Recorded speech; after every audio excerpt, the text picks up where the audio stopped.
Aujourd'hui l'économie podcast l'Italie veut imposer son tempo à l'Europe par Dominique Bayard, le président de la Commission européenne Jean-Claude Juncker à gauche, et le président du Conseil des ministres italien Giuseppe Conte à droite, à Bruxelles, le 24 juin 2018.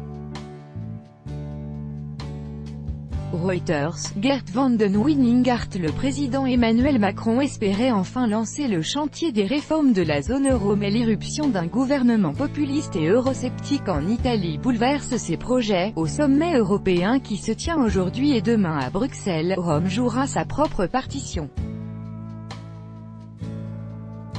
En imposant la question migratoire au menu des discussions, avec la polémique sur l'accueil des passagers de l'Aquarius, Rome a déjà volé la vedette à ce qui devait être le clou de ce sommet, un embryon de réforme de la zone euro.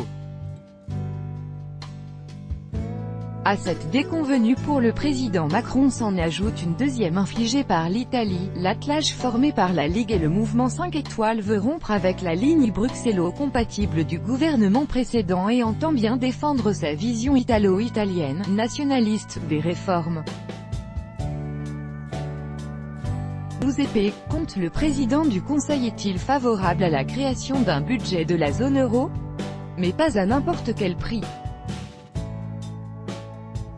Le président du Conseil a insisté, ce nouveau budget de la zone euro, le premier pilier de la réforme proposée par Emmanuel Macron, doit être un outil de redistribution, de solidarité et non pas un énième moyen de contrôler à distance la politique budgétaire d'un pays en difficulté. De quoi faire sursauter Angela Merkel, car elle a fini par accepter cette idée de budget uniquement parce que son allocation est conditionnée. De plus, pour les mêmes raisons, Giuseppe Conte ne veut pas de l'autre pilier de la réforme, le Fonds monétaire européen, perçu à Rome comme un instrument non pas de sauvetage, mais d'ingérence dans la politique budgétaire du pays concerné. L'Italie a-t-elle le pouvoir de bloquer les réformes? L'Italie seule n'a pas le poids politique suffisant pour en décider, mais son opposition s'ajoute à la bronca d'une douzaine de pays, des pays du nord de l'Europe emmenés par les Pays-Bas qui eux rejettent ces nouveaux mécanismes de redistribution et de solidarité. Le tandem franco-allemand devra donc ferrailler au nord comme au sud pour trouver une majorité sur ces réformes à minima. À Paris, on a déjà acté qu'il faudrait sans doute encore plusieurs mois de discussion à 27 pour trouver un consensus. En revanche, la crainte de voir l'Italie sortir de la zone euro s'est estompée parce que le ministre des Finances est là pour les rassurer. La nomination de Giovanni Tria a été acceptée par le président Mattarella parce qu'il est connu pour son orthodoxie budgétaire. Et il vient de le prouver. Dans le document publié il y a quelques jours qui fixe les grandes lignes du budget pour les années à venir, figure bien la réduction du déficit budgétaire.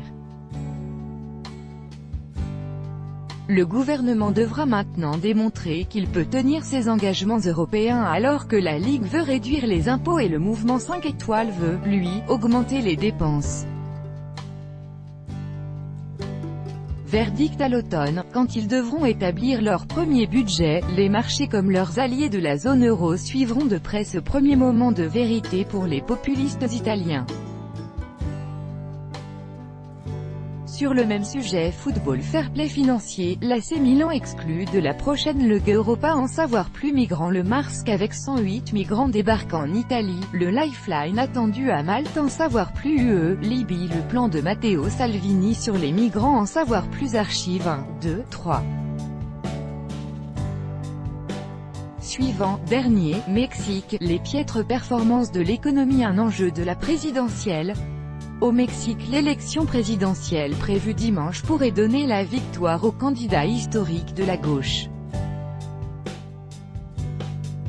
L'ancien maire de au Nigeria. Les paris en ligne sur le football propulsent l'essor du paiement digital au Nigeria. Les paris sportifs en ligne sont en train d'exploser à la faveur du mondial en Russie. C'est l'un des vecteurs susceptibles d'accélérer Brexit. Pourquoi la conduite britannique affole les milieux d'affaires presque 2 ans jour pour jour après le référendum sur le Brexit le 23 juin 2016, les Britanniques ne savent toujours pas comment ils vont gérer, comment les Chinois cherchent à faire plier Donald Trump. Dans la guerre commerciale qui oppose les États-Unis à la Chine, Pékin est plus en plus offensif. Ce matin, Gao Feng, le porte-parole du ministère. La Grèce va-t-elle enfin sortir d'une décennie de crise? La Grèce s'apprête à tourner la page d'une décennie de crise économique et de privation. Pour adoucir la sortie de son 3e réforme de la zone euro, derniers ajustements à Berlin, Brexit, crise migratoire, populisme, retour des protectionnismes. Angela Merkel et Emmanuel Macron devront répondre à toutes ces urgences ce mardi près 1, 2, 3. Suivant, dernier plus grand que